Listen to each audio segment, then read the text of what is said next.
The monastery ship Santa Serenita drifted through the void between galaxies, a relic of humanity's exodus from old Earth.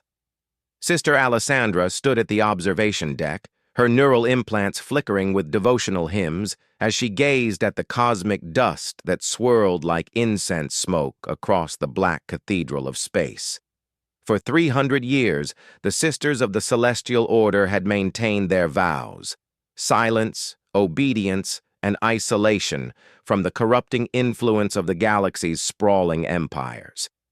Their mission was simple: preserve humanity's spiritual heritage while the rest of their species chased profit and power among the stars. Alessandra had taken her vows young, barely 20 standard years.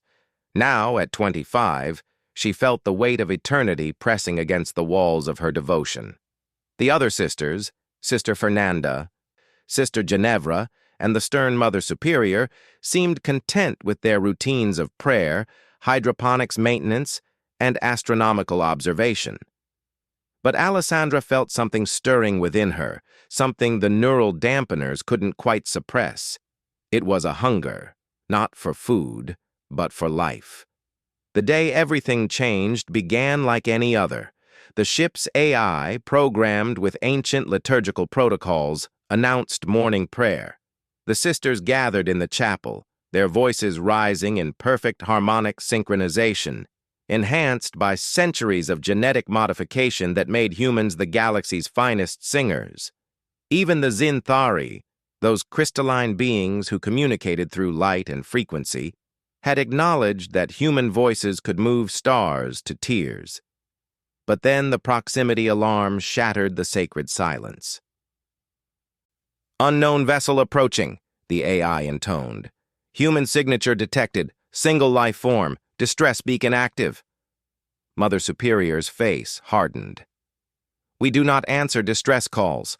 Our charter forbids contact with the outside universe." "But, Mother," Alessandra protested, her heart suddenly racing, "our faith teaches compassion. If someone needs help—" "Silence!" The old woman's voice cracked like a whip. "You forget yourself, Sister Alessandra. We are not of that world anymore." But the decision was taken from them. The approaching vessel's engines failed, and it drifted into their docking bay, pulled by the monastery ship's automated rescue protocols. Protocols installed by engineers long dead, from a time when humanity still believed in saving strangers. The survivor's name was Macedo. He stumbled from the damaged pod, his environmental suit torn, his dark hair matted with sweat and blood. When he looked up at the assembled sisters, his eyes went wide, not with reverence, but with something far more dangerous: relief, recognition, hope. "Thank the cosmos," he breathed. "I thought I was dead."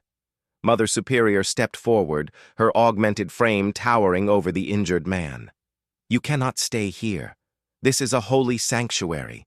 No males have crossed this threshold in 3 centuries. Macedo coughed, clutching his side where a jagged piece of shrapnel had pierced his suit. "I understand. Just give me a few hours to repair my pod. I'll be gone by evening prayers." But when the ship's engineer, Sister Fernanda, examined his vessel, she delivered grim news. "The quantum drive is fried. Repairs would take weeks, maybe months. We don't have the specialized components." Mother Superior's face became stone. "Then he must remain silent. He will speak to no one, interact with no one. He will be as a ghost among us until we reach the next trading station." Macedo nodded quickly, too quickly. "I can do that, silent as the grave. You won't even know I'm here." He was lying, of course. Alessandra could see it in the way his eyes flickered across each sister's face, measuring, calculating. This was no simple traveler. This was someone running from something, or toward it. The first week passed in tense silence. Macedo kept to the cargo bay, working on his pod with whatever materials Sister Fernanda grudgingly provided. But Alessandra found herself drawn to the observation deck at odd hours, times when she knew his work schedule would bring him near. She told herself it was vigilance, ensuring he followed the rules. She was lying too. "You're staring at the Andromeda remnant," Macedo said one evening, appearing beside her so quietly she jumped. "Beautiful, isn't it?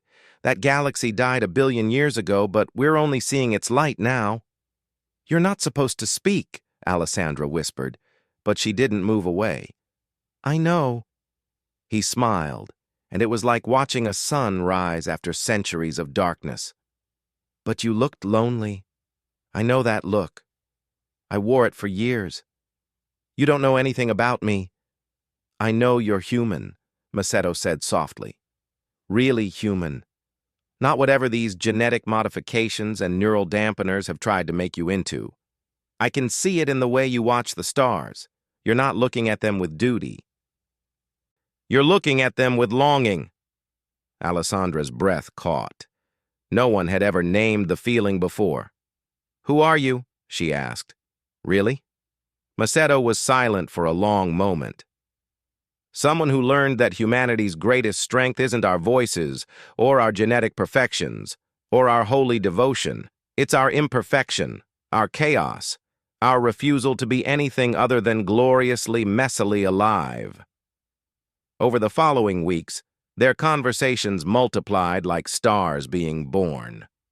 Macedo spoke of the galaxy beyond, the Terran republics locked in philosophical warfare, the AI consciousness seeking to understand emotion, the Hive collective that had tried to assimilate humanity and failed because humans simply couldn't be standardized.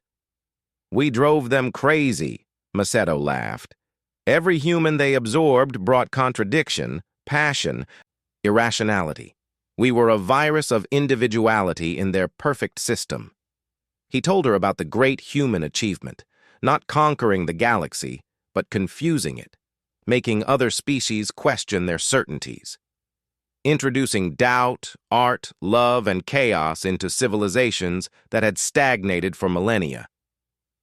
"That's why they fear us," he said, "not because we're the strongest or the smartest, but because we change things. We can't help it." Alessandra felt something awakening inside her, something the neural dampeners couldn't touch. It wasn't rebellion exactly. It was recognition. She was human, fully, completely, impossibly human. The night she helped Macedo escape, along with 3 other sisters who had been listening in the shadows, Mother Superior stood in the docking bay with tears streaming down her ancient face. "You're throwing away salvation," she said. Alessandra smiled, feeling more at peace than she had in years. "No, Mother. I think I'm finally finding it."